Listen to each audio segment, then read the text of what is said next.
May the words of my mouth and the meditations on each of our hearts be acceptable to you, O God.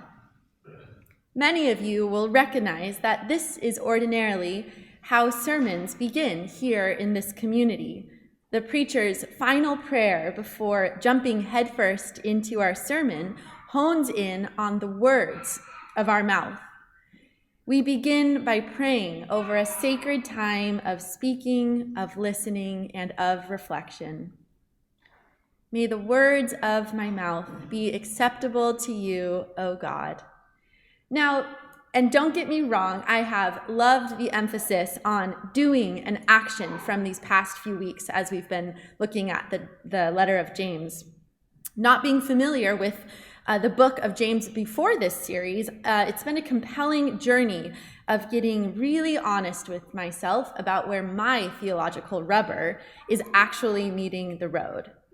I've been learning to catch myself, noticing when I come up short of actually walking my talk.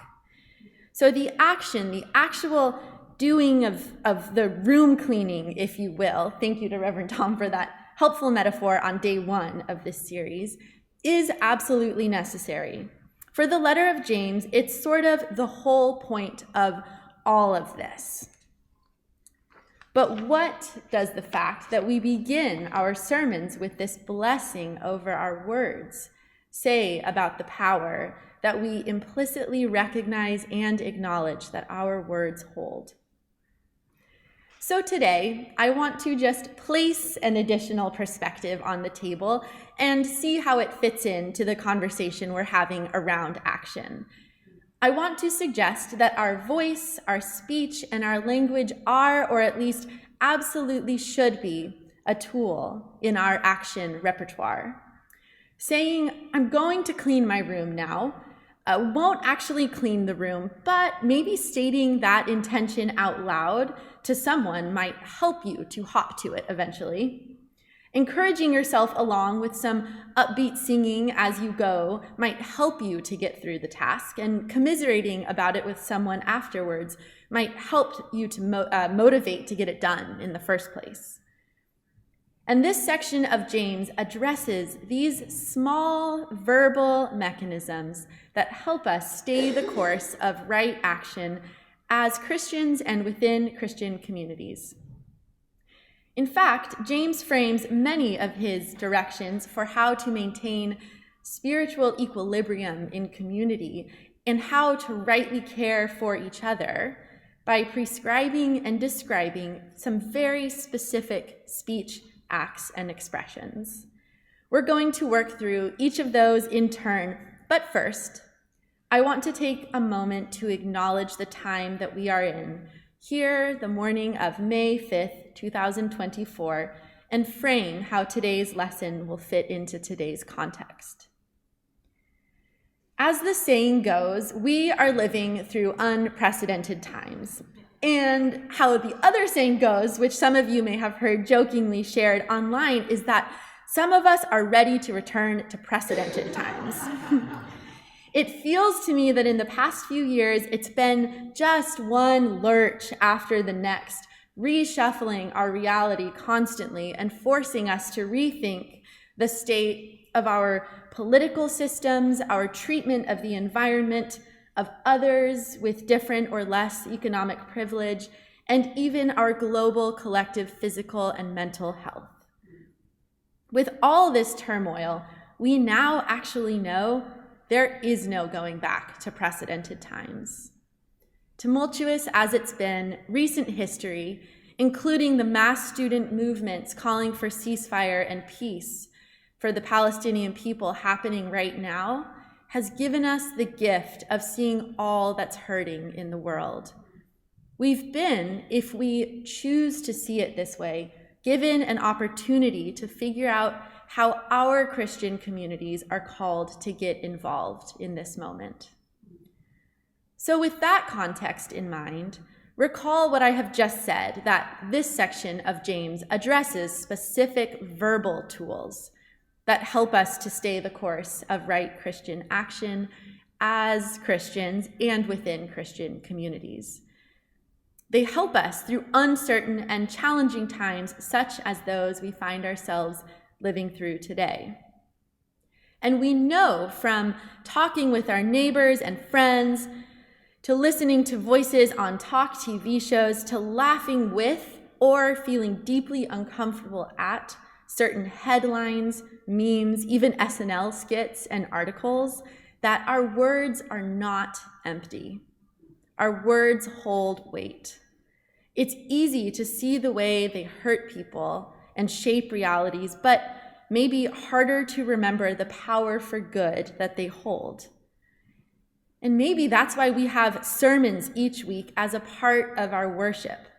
While justice in action is of course necessary, taking the time to share common words grounds us in our values and reminds us of the power words have in community. So while words and talk are cheap without action, when wielded with intentionality and grounded in a purpose, words can be a tool, like our hands, like our energy, our time, our money, building realities of love, of justice, and of service. So may the words of my mouth be acceptable to you, O God. I know that we have musicians in the room who may better understand what I'm about to say, so correct me after if I'm wrong, but going to describe or attempt to describe a phenomenon in music and in the world of acoustic physics, which is called the sympathetic vibration frequency. This occurs when a harmonic frequency is produced. For example, a note is played on a clarinet and the guitar resting in the corner picks up that vibration and begins to play the note alongside the clarinet. When the wind instrument hits the note just so, the strings on the other instrument vibrate at that same note, amplifying the original frequency. The sympathetic vibration frequency doesn't just happen with any note that's played. It takes special care and attention to listen for the right note.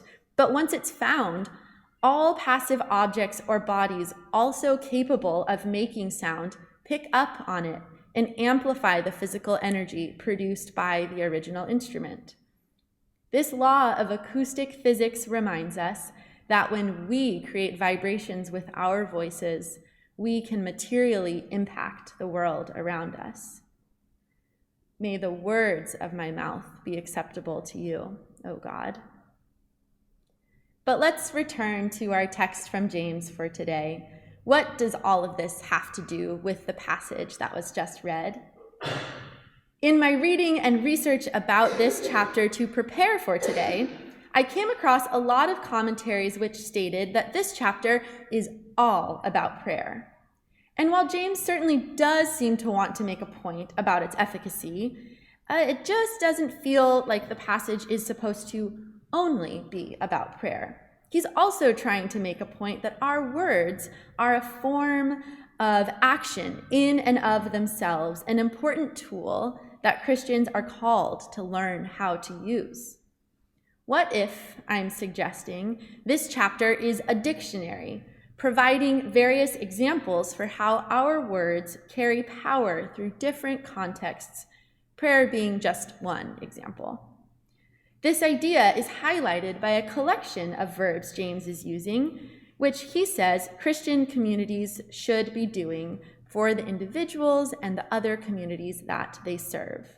And these verbs are, I don't know if you picked up on them, singing, confessing, and calling. I called attention previously to our present context of student justice movements happening across the country, because this is the context in which we will explore James's dictionary for Christian action words. So the first section of this passage actually centers around the verb grumble. It's the only action that the author advises against. The rest are affirmative. Do this and do that. But don't grumble against each other, the passage says, or else you'll be judged. When some are living more closer in accordance with the teachings of Jesus, serving and using their gifts and voice to uplift those who are suffering, it's easy to want to criticize their methods, always feeling one could do better themselves. James is saying, don't do that. His goal in this letter is to remind communities to promote Jesus' model for love. He takes the chance to warn people against infighting and ingrumbling, as I'm calling it, as if to say, remember what you're waiting for, the deliverance of mercy and justice for all people. Don't get distracted by comparison and complaints.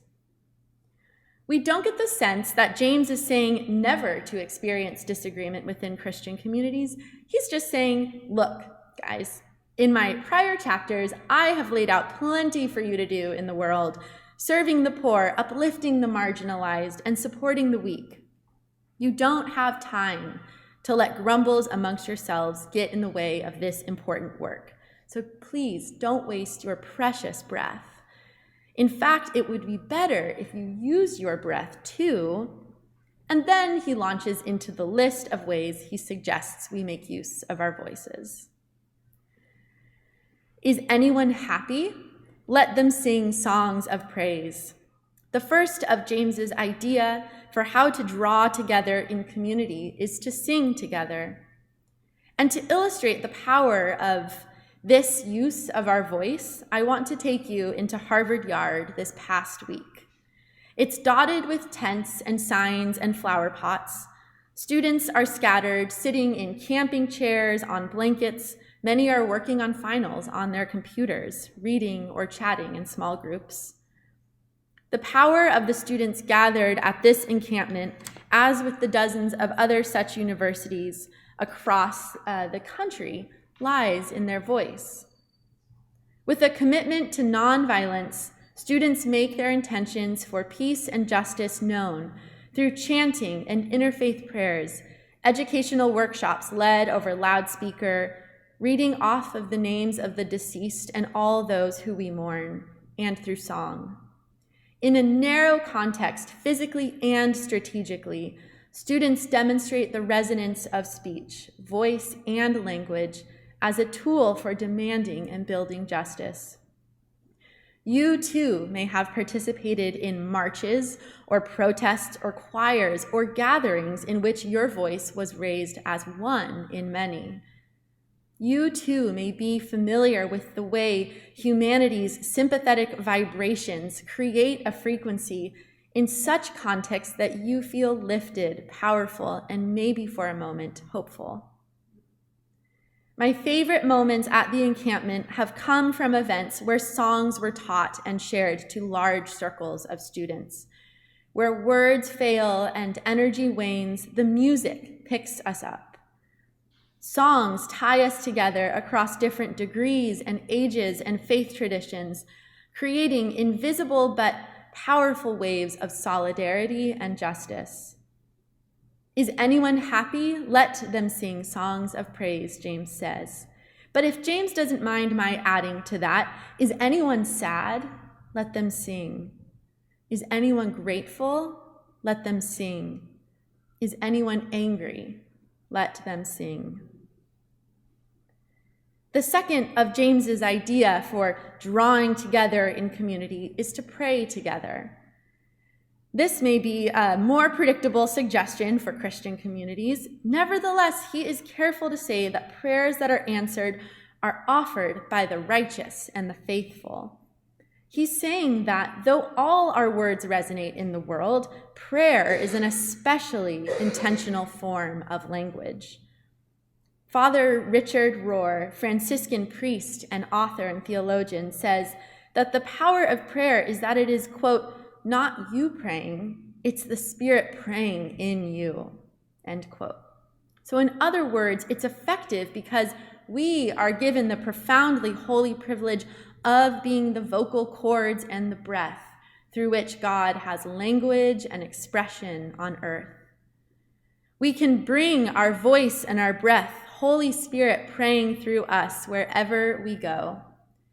Our prayers are therefore little tools that we can throw in our bag whenever we head out to support a protest or show solidarity at an encampment, or whenever you leave the house with some intention of doing good for your neighbor.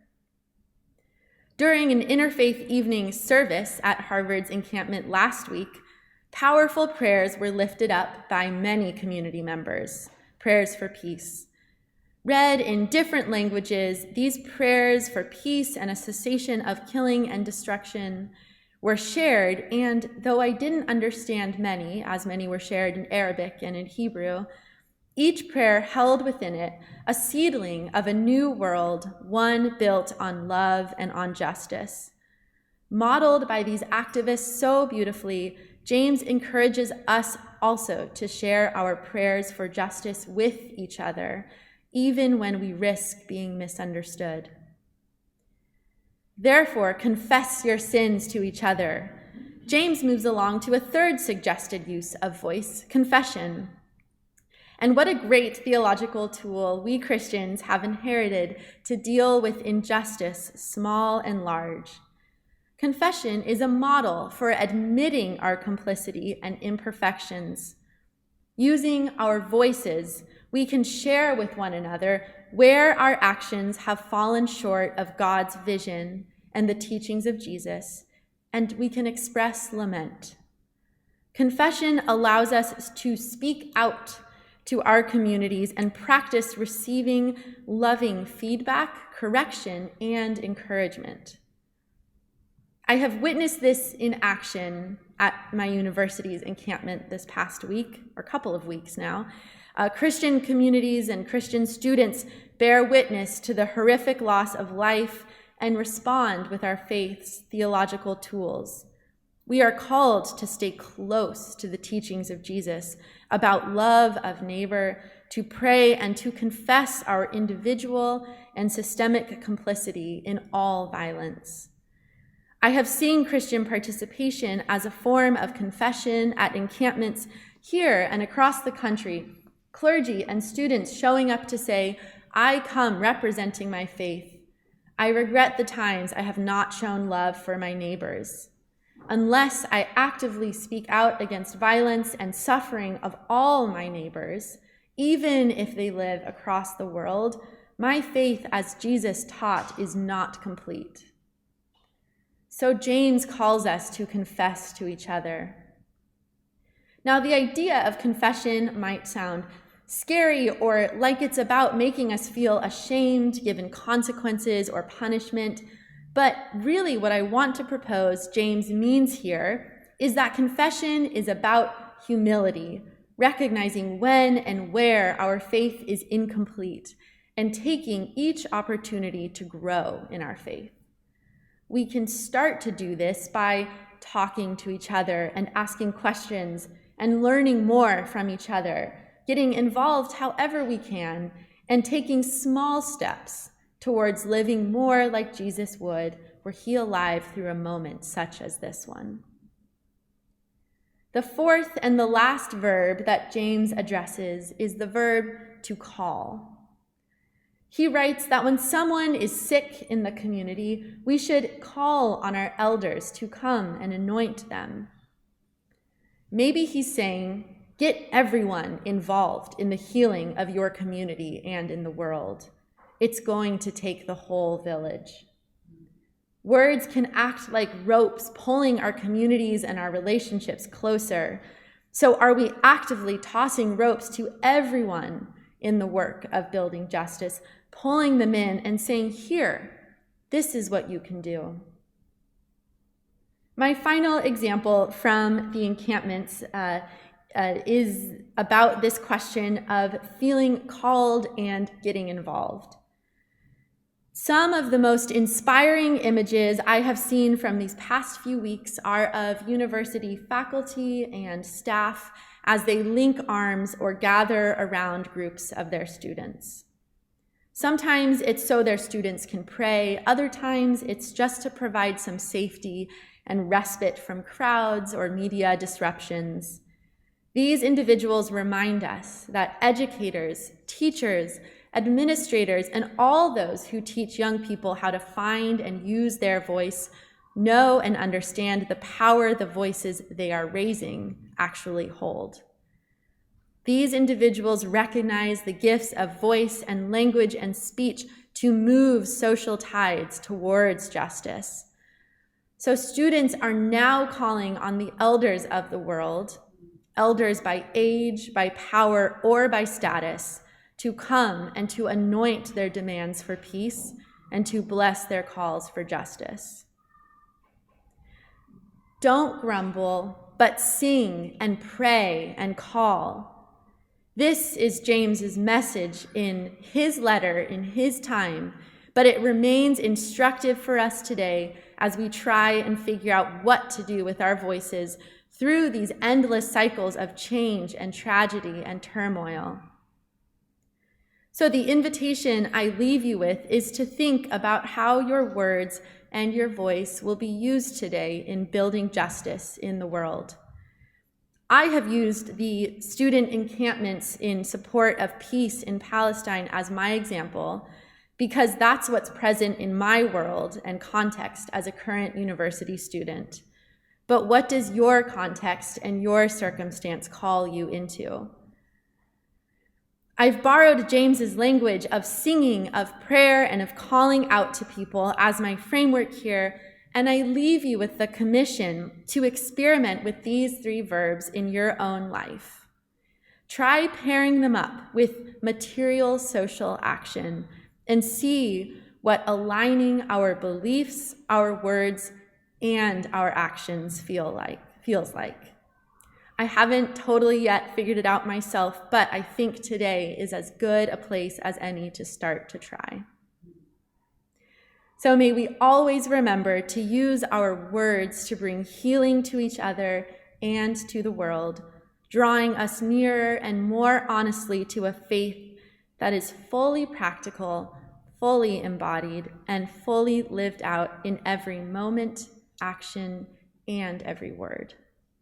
Amen.